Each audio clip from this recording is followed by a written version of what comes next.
When you infringe on an established copyright, you are committing plagiarism.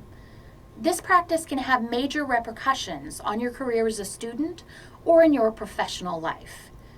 For example, according to the Aggie Honor System Office at Texas A&M University, plagiarism is the appropriation of another person's ideas, processes, results, or words without giving appropriate credit.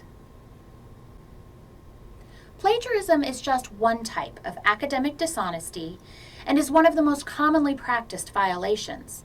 This may be due to the fact that plagiarism occurs on a spectrum, and different levels of actions and intentionality can determine whether something is an act of plagiarism.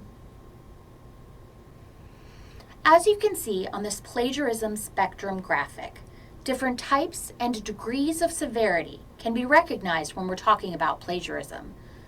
From the most severe offenses, such as a contract cheating, wherein a third party is paid or otherwise induced to complete an assignment on behalf of someone else, to paraphrase plagiarism, when a quote is rephrased without properly attributing it to the original source.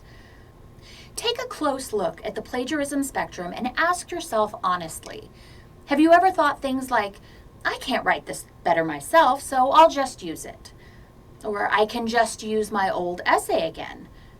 How many words do I have to change? I'll just use synonyms and change the word order. If so, you might have engaged in plagiarism to some degree in the past. Instead, you should be considering questions such as, did I design and perform the research for this data, outcome, or fact? Did I take the picture or illustrate the graphic I used? Did I really try to show credit to the original author or artist? Pay particular attention to the presence of inadvertent or accidental plagiarism on the spectrum chart. You should remember that even if you did not intend to commit plagiarism or engage in a flagrant violation of academic dishonesty, such as text modification or third-party sourcing an assignment, you may still find yourself in trouble. Motivation is unfortunately largely irrelevant in matters of academic dishonesty, and if you engage in inadvertent plagiarism, you will find yourself facing consequences from the university as a result.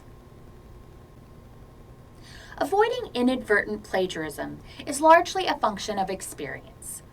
Lesser experienced writers may commit plagiarism as a result of an incomplete knowledge of citation and document standards, unsure of the difference between direct quotation, paraphrasing, and summary, poor incorporation of standards from one field or culture into another, poor research and note-taking habits. As you conduct more research and develop better research and writing habits, you can be more confident that you are not accidentally misappropriating the work of someone else. These are just the basics of plagiarism. The details of what constitutes a plagiarism offense and the potential academic consequences of a violation are nuanced and extensive, but making yourself aware of the essential elements of plagiarism can motivate you to remain vigilant in your efforts to avoid it in your research and work.